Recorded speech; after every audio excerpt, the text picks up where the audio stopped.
नमस्कार मेरी YouTube family, कैसे हैं आप सब। दोस्तों, आज हम बात करेंगे एक साधक के जीवन की। आज हम बात करेंगे साधक के जीवन के संघर्षों की। आज हम बात करेंगे साधक के जीवन में आने वाली परेशानियों की। आज हम बात करेंगे दोस्तों साधक की। तो कहीं ना कहीं बात हो रही है हमारी और आपकी। तो फ्रेंड्स, इस प्रश्न का श्रेय जाता है हमारे सूरत गुजरात से महेश भाई को। महेश जी, मैं आप लोगों को बता दूं, मेरे शुरुआती सब्सक्राइबर्स में से हैं। जब मैंने नया नया चैनल बनाया था और मेरी पहली वीडियो पे इन्होंने, दूसरी वीडियो पे आई थिंक इन्होंने कमेंट किया था और मुझे बड़ा अच्छा लगा था। और ये अक्सर मेरी सारी वीडियोस के नीचे सारे उसमें इनके कमेंट्स, ये अपनी राय रखते ही हैं, इनके कमेंट्स होते ही हैं। तो महेश भाई का मैं बहुत तहे दिल से धन्यवाद देना चाहती हूँ। और इनको, ये मेरी बात इतनी गहराई से सुनते हैं, इतना मुझे प्यार सम्मान देते हैं, इसके लिए इनका बहुत बहुत तहे दिल से धन्यवाद। और इनके ही जरिए आज दुनिया को, आज हमारे सारे सब्सक्राइबर्स को इतना महत्वपूर्ण प्रश्न का उत्तर मिलने जा रहा है कि कहीं ना कहीं हर साधक के जीवन में, हर साधक का जीवन बस आगे पीछे होता है, लेकिन सब लोग ऐसी ही परेशानियां फेस करते हैं। सारे ही लोग, बस जिसका जो जैसे जागे उसको इसी तरीके की सबको दिक्कतें होती हैं। तो मैं आपको, आप लोगों से बातचीत शुरू करूं उससे पहले मैं महेश भाई का तहे दिल से धन्यवाद करना चाहती हूँ। तो दोस्तों, आज हम बात करते हैं साधक के जीवन में आने वाली परेशानियों की। तो फ्रेंड्स, इस बात को शुरू करने से पहले मैं आपसे एक छोटा सा किस्सा शेयर करना चाहूँगी कि दोस्तों, एक दो बच्चे थे, एक ही माँ बाप के दो बच्चे थे, दो भाई थे। तो उनमें से एक भाई को तो माँ, जो भी बच्चा मांगता, जो भी बच्चा डिमांड करता, तो माँ बड़े प्यार से तुरंत तुरंत पूरा कर दिया करती। और जो दूसरा वाला बच्चा था दोस्तों, दोनों ही सेम उम्र के थे, दोनों की क्षमताएं बिल्कुल सेम थी, दोनों का मतलब लगभग वो दोनों बराबर ही थे। तो दूसरे को माँ कहा करती कि, दूसरा जब मांगता कोई भी चीज़ तो माँ कहा करती कि जाओ कमा के लाओ, तुम बैठे रहते हो। और उसको मतलब डांट के, उसको झिगड़ के और उसको जो है फटकार दिया करती थी कि जाओ तुम कमा के लाओ। और जो दूसरा बच्चा मांगता था उसको बड़े प्यार से खिला दिया करती थी, दे दिया करती थी, जो भी वो दे तुरंत तुरंत, जो भी वो कहे तुरंत तुरंत पूरा उसका। अब दोस्तों, जो पहला वाला बच्चा हुआ करता था वो बड़ा कष्ट में कि माँ, मैंने माँ का क्या बिगाड़ा है, मैंने ऐसा कौन सा कसूर कर दिया जो माँ मुझे इतनी बुरी तरीके से, मतलब इतनी गंदी तरीके से मुझे ट्रीट कर रही हैं। और उसको तो खूब मज़े में सब कुछ दे दिया जाता है, उसको तो सब कुछ हो जाता है, मेरे ही जीवन में सारा संघर्ष, सारा सब कुछ मेरे ही जीवन में डाल दिया उन्होंने। और माँ दोस्तों कभी कभी इतनी क्रूर हो जाती कि कहती कि वो बच्चा भूखा होता तो कहती, नहीं जा, पहले तू कमा के ला फिर बना के खा, मैं तुझे बना के भी नहीं देती। माँ कभी कभी इतनी क्रूर हो जाती दोस्तों।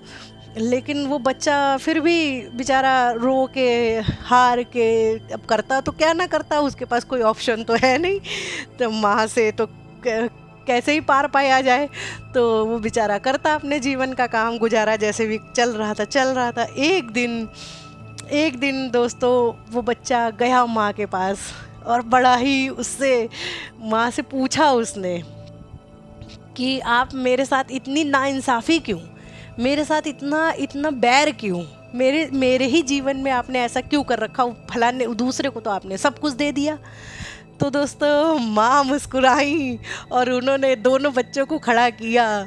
और जब, अच्छा, आपसे मैं ये बात पूछती हूँ कि आप बताइए, उन दोनों बच्चों में से जिसको पिज़्ज़ा बर्गर, जिसकी सारी डिमांड्स, मान लीजिए जो भी वो मांगता, सारी डिमांड्स तुरंत तुरंत पूरी कर दी जाती, और दूसरा बच्चा जो कमा के ला रहा था, जो खुद बना के खा रहा था, या जिसके जीवन में इतना संघर्ष था, दोनों बच्चों में से ज़्यादा काबिल बच्चा कौन होगा?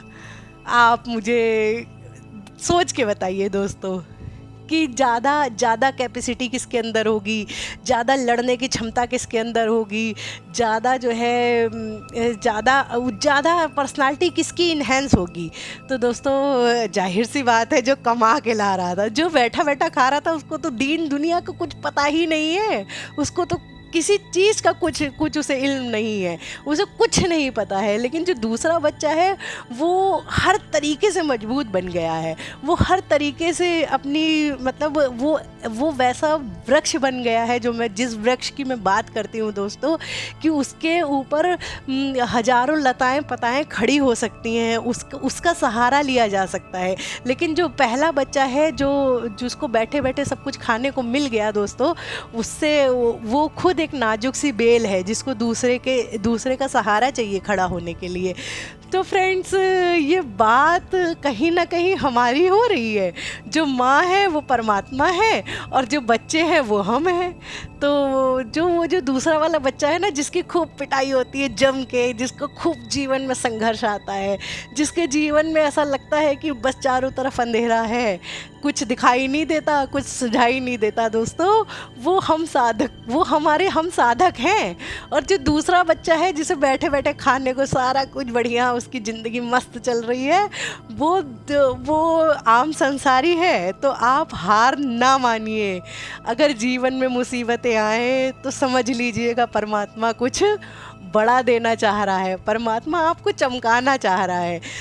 दोस्तों अक्सर ऐसा होता है, आप सोच लीजिए, जिसके जीवन में कष्ट नहीं, आप खुद इमेजिन करिए ना कि अगर एक बच्चा है, उसके जीवन में हमेशा सुखी सुख हो, उसकी पर्सनालिटी क्या होगी, आप सोच के देखिए।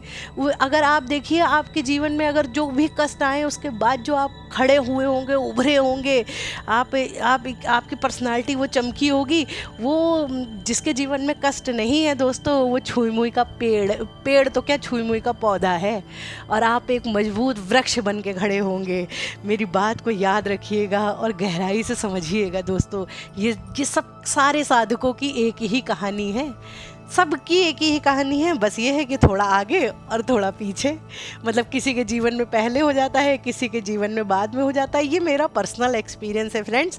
मैंने भी इतनी पिटाई खाई है, इतनी मार खाई है, तब आके यहाँ पर आके मतलब इतने कॉन्फिडेंस के साथ इतनी उसके साथ बात निकलती है मेरी। क्योंकि क्या आज से मतलब अब मैं क्या अपने पर्सनल शेयर करूं, लेकिन दोस्तों ये सबकी जीवन की कहानी होती है।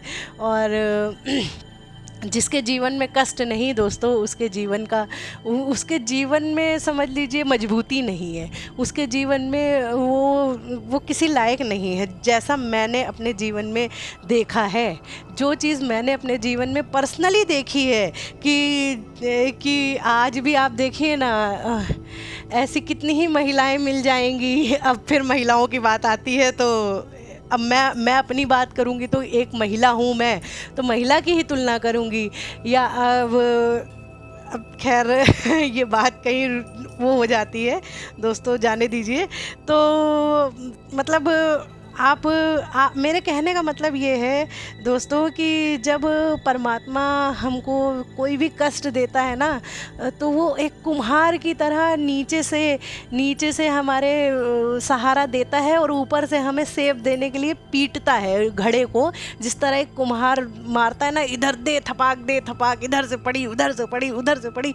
अरे इतने थपेड़े खाने के बाद जो वो घड़े की शेप आती है, उसकी बात ही अलग है।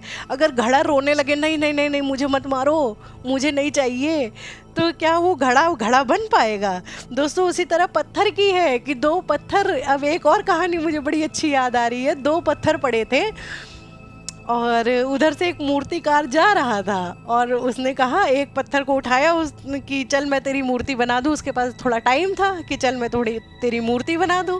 तो एक पत्थर तो रोने लग गया, नहीं, मुझे मत छूना, मुझे तो बड़ा कष्ट होगा, मुझे बड़ा दर्द होगा, मेरे से दूर रहो भाई, ये छैनी है हथौड़ी से, मुझे तो बड़ा दर्द होता है।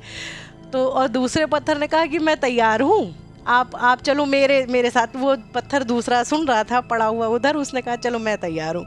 अब उसने दे छैनी हथौड़ी जो चलाई उसको, और बढ़िया मार ठोक के पीट पाट के खड़ा किया, तो बनी वो कृष्ण की मूर्ति, राधा कृष्ण की मूर्ति। और मतलब बहुत खूबसूरत। अब थोड़े दिन बाद वो मूर्तिकार वहीं पेड़ के नीचे जहाँ बना रहा था वहीं छोड़ के चला गया, जब उसका टाइम हो गया जाने का। फिर थोड़े दिन बाद वो मूर्तिकार आया तो देखता क्या है कि वो जो पहला पत्थर जिसने उसे चुना था, वो पत्थर आज भी उस मंदिर के बाहर जो है पड़ा हुआ है पैरों के नीचे। और जिस पत्थर ने छैनी हथौड़ी खा ली, वो मंदिर के अंदर भगवान की मूर्ति के रूप में स्थापित कर दिया गया है, और उसके चरणों में लोग फूल बरसा रहे हैं उसे। मतलब तरह तरह का, आप सब जानते ही हैं कि मंदिर में के मूर्ति के साथ कितना कितना हम लोगों का लगाव, कितना भाव जुड़े होते हैं दोस्तों। तो मेरा कहने का मतलब सिर्फ यही है फ्रेंड्स, कि कभी भी अपने जीवन के संघर्ष से, कभी भी अपने जीवन की परेशानियों से हारे ना। कोई ना हो साथ तो खुद ही अपनी पीठ थपथपा लिया करें, खुद ही खड़े हो जाया करें, खुद ही चल दिया करें। ना हो कोई साथ देने वाला तो अपने ही एक हाथ से दूसरा हाथ पकड़ के अपनी राहों को आसान बना लें दोस्तों, क्योंकि ये तो मैंने खुद ने किया हुआ है एक समय। फिर आज के इसमें मेरी पर्सनल बातें बहुत निकल के आ रही हैं, और मैं बहुत रोकने की कोशिश कर रही हूँ। लेकिन एक समय मैंने भी ऐसा देखा है, जो एकदम तन्हा, एकदम अकेले, लेकिन उसके बाद की जो चमक है ना दोस्तों, बड़ी ही गजब की है, बड़ी ही गजब की है। जितना बड़ा संघर्ष, जितनी बड़ी जीवन में चुनौती, उतना ही बड़ा आपका कद। उससे आप पार तो पाइए, फिर देखिए। अरे मैं कहती हूँ एक एक झोपड़ी है, और झोपड़ी मान लीजिए जल रही है, जल गई, किसी की झोपड़ी जल गई। अब वो खूब रो रहा है, चिल्ला रहा है और तड़प रहा है कि हाय मेरा घर जल गया, मैं रहूँगा कहाँ, अब मैं करूँगा क्या। और वहीं एक दूसरा बंदा है जिसको बता दिया जाए कि ये झोपड़ी हम हटा रहे हैं, जला रहे हैं, हटा रहे हैं, तोड़ रहे हैं, और इसके बाद इसमें महल बनने वाला है। तो उसके दिल का हाल क्या होगा। तो दोस्तों वो जो झोपड़ी वाला, वो कितना खुश होगा। तो दोस्तों मैं आपको ये बात श्योरिटी से कह सकती हूँ कि आपकी झोपड़ी जल रही है, जल जाने दीजिए। आपका घर टूट रहा है, टूट जाने दीजिए। वहाँ एक बड़ी बिल्डिंग, बड़ा महल खड़ा होने वाला है। आप खुश होइए। बस परिवर्तन का दौर जो होता है थोड़ा सा मुश्किल होता है, लेकिन मैं ये इतना विश्वास के साथ कह सकती हूँ कि अगर आप भक्त हैं, अगर आप ध्यानी हैं, तो आपके अंदर से हौसला इतना होगा कि ज़रूरत ही नहीं होगी किसी मोटिवेशन कि किसी से मोटिवेशन पाया जाए या किसी से क्या है। लेकिन फिर भी चलिए, आप लोगों के वो समझाने के लिए, आप लोगों को बताने के लिए मैं बोल रही हूँ दोस्तों। बिल्कुल ना घबराएं, अपने जीवन की चुनौतियों से बिल्कुल ना घबराएं। और जो जितना एग्ज़ाम में बैठता है, जो जितनी परीक्षाएं देता है फ्रेंड्स, उनके पास उतनी ही डिग्री होती है।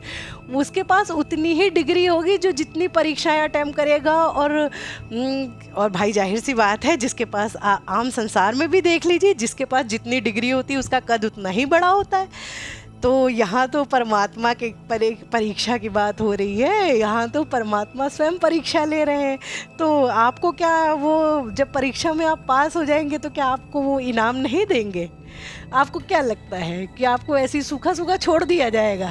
अरे आप पास तो होइए, आप उसकी परीक्षा में पास करके दिखाइए, फिर देखिए आपको क्या है ऐसा जो आपको मिलेगा नहीं, क्या है ऐसा जो आपकी पहुंच के बाहर होगा। अरे वो त्रिलोक का स्वामी, त्रिभुवन का स्वामी, अगर हमने अपने पापा को, हमारे पापा त्रिभुवन के स्वामी हैं, त्रिलोक के स्वामी हैं, तो क्या वो हमें ऐसे ही छोड़ देंगे?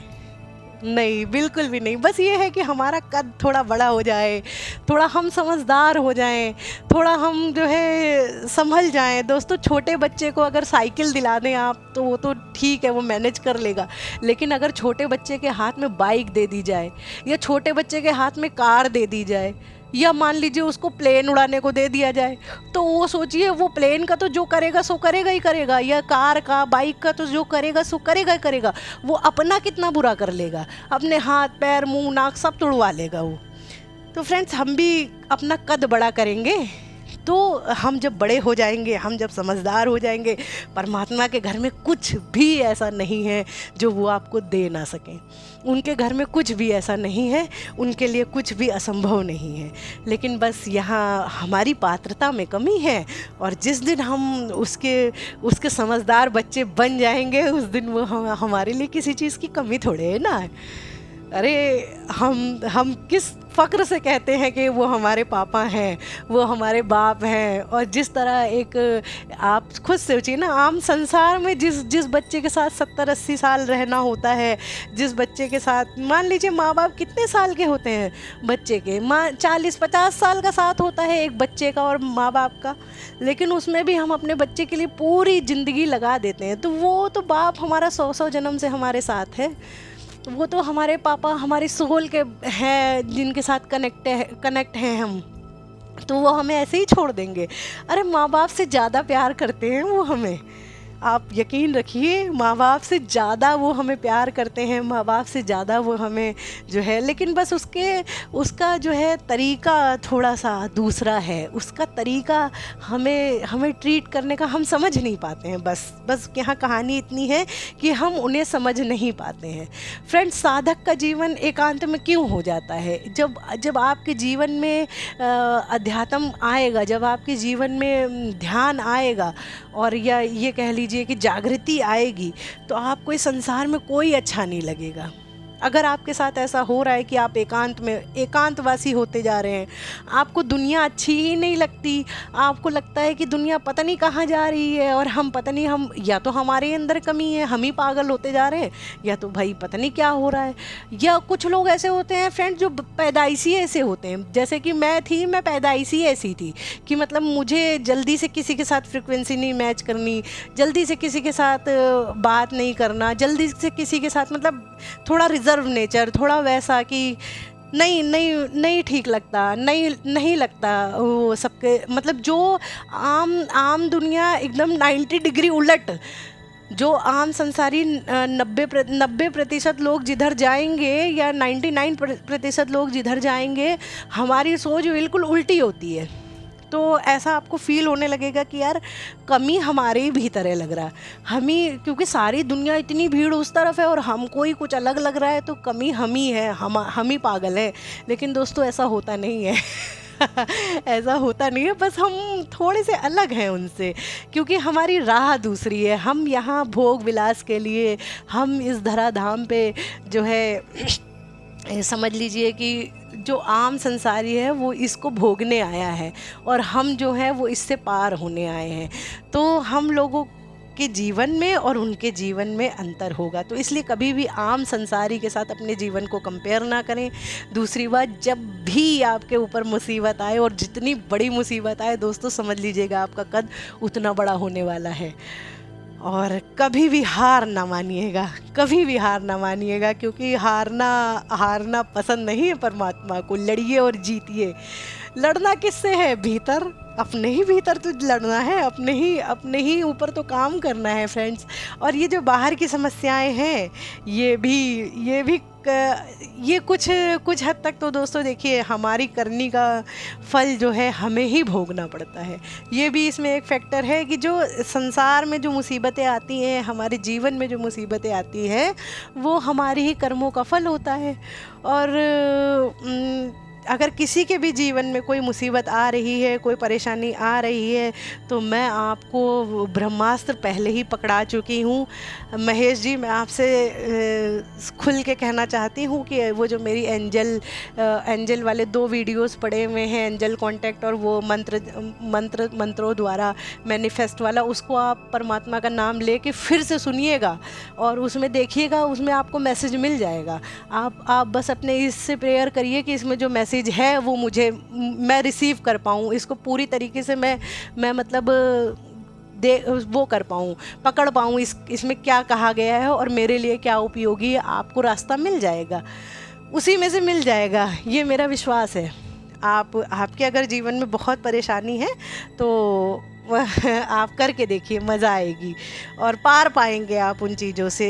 और इसकी एक एक बात और भी होती है कि एक तो हमारे कर्म फल होते हैं जो हमें भोगने ही पड़ते हैं, लेकिन धीरे धीरे धीरे धीरे जब बच्चा सुधर जाता है तो माँ बाप धीरे धीरे हाथ हल्का करने लगते हैं। वो जो तीर तीर तस्कर वाली जो मैंने बात पीछे वीडियो में बताई है, वो इसी पर शूट करती है फ्रेंड की। वो धीरे धीरे तीर हल्के लगने लगते हैं और पीछे से गायब हो जाते हैं, ऐसा हो जाता है और हमें पता नहीं चलता क्यों, क्योंकि जब हमारे आगे मुसीबत आने वाली होती है और वो आगे से आगे गायब कर दी जाती है तो हमें पता नहीं होता कि हमारे रास्ते में इतना बड़ा गड्ढा था, वो भर दिया गया है। हमें तो लगता है सीधी सड़क ही थी, हम तो बढ़िया चले आए लेकिन ऐसा होता नहीं है। अगर रास्ते में गड्ढा था वो भर दिया गया और किसी मुसाफिर से कोई मुसाफिर बाद में जाए तो उसे पता थोड़ी ना चलेगा कि यहाँ गड्ढा था और हम गिरने वाले थे।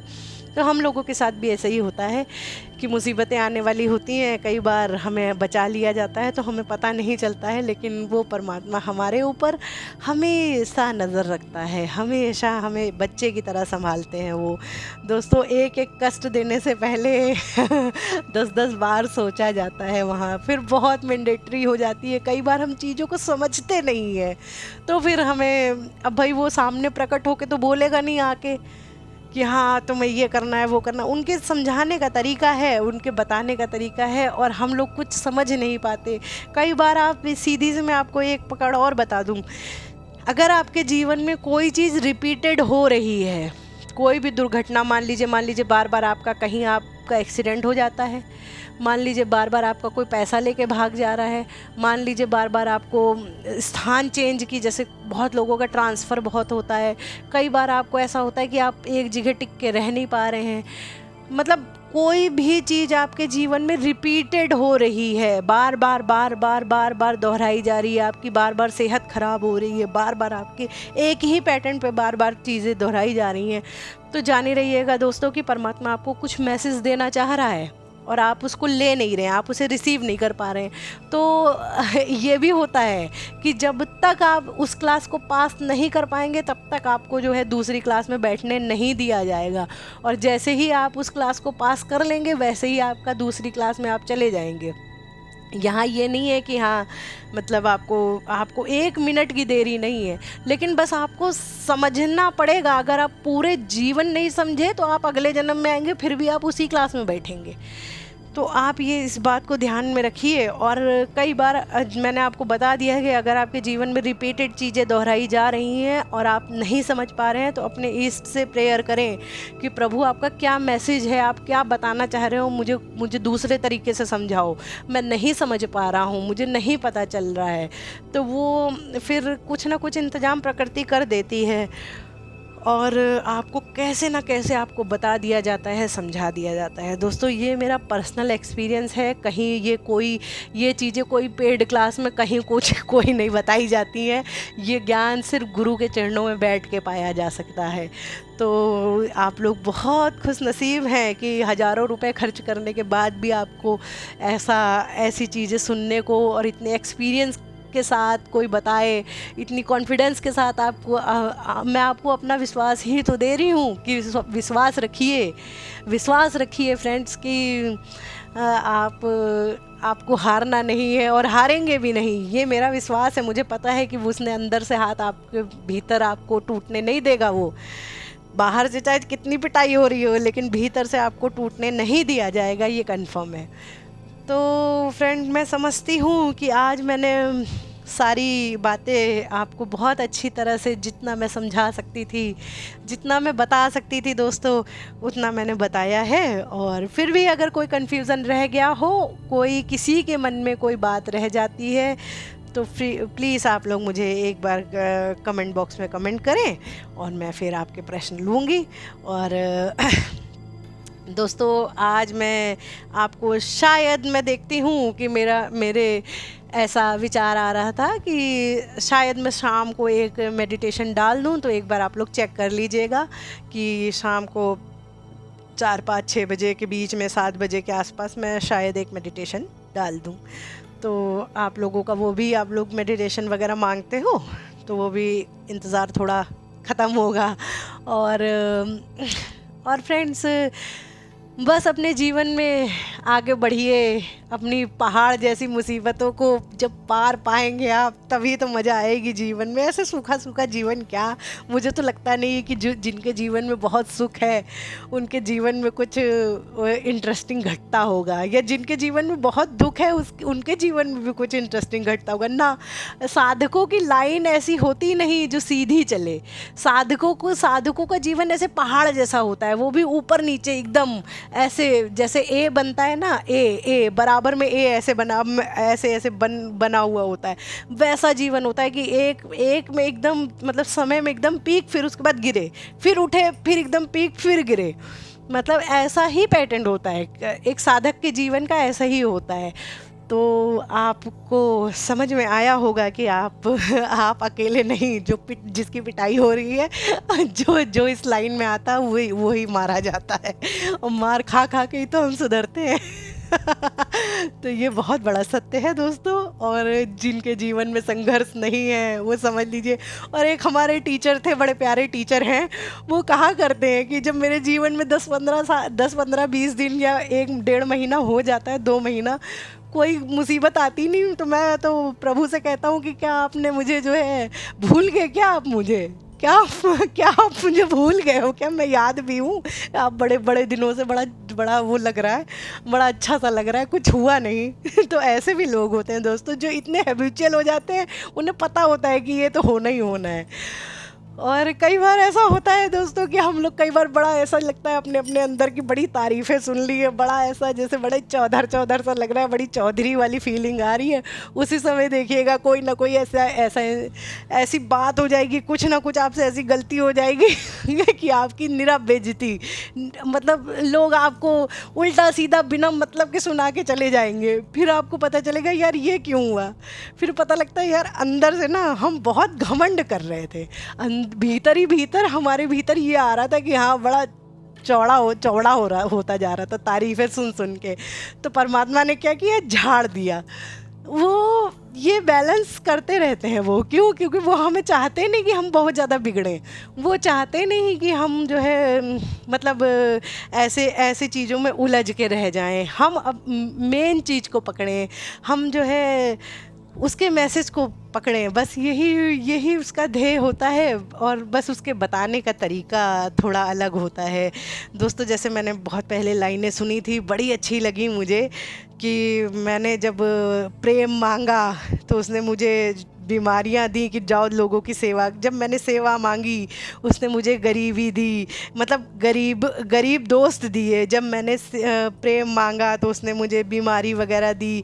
जब मैंने धन मांगा उसने मुझे संघर्ष दिया। मैंने आत्मबल मांगा उसने मुझे भक्ति और ध्यान दिया। मैंने शारीरिक बल मांगा, फिर उसने मुझे संघर्ष दिया। तो मतलब आपको निकालेगा कहाँ से? अब आप मांग रहे हो प्रेम, तो प्रेम क्या वो ऊपर से कोई लाइट चमकती हुई आएगी और आपके जीवन में पड़ जाएगी? ऐसा होता नहीं फ्रेंड्स। ये ऐसा सिर्फ फिल्मों में होता है, और ये साधक के जीवन में सिर्फ 1% या 10% मान लीजिए ऐसा है कि हाँ जब आप बहुत ऊपर पहुंच जाते हैं तो ऐसा भी हो जाता है किसी किसी के साथ। लेकिन आम साधक के जीवन में खुद ही निकलता है, क्योंकि हमारे भीतर सब कुछ है। उसने अपना ही तो छोटा रूप हमें बना के भेजा है। समुद्र में से आप एक ढक्कन पानी निकाल लाएं और उसकी क्वालिटी को चेक करें, और समुद्र की क्वालिटी को चेक करें, तो क्या वो अलग अलग थोड़ी ना है, वही सब कुछ तो है। लेकिन बस ये है कि वो छोटा फॉर्म है। उसी तरीके हम लोग हैं कि हम लोग छोटे बीज फॉर्म में हैं, कि हमारे भीतर जो उसके पास है वही सब कुछ हमारे पास है। लेकिन बस हमको थोड़ा सा अपने ऊपर काम करके उसको निकालना है, मथना है अपने आप को। तो बस इसी मथने की प्रक्रिया में हम लोग थोड़ा सा विचलित हो जाते हैं, हम लोग परेशान हो जाते हैं।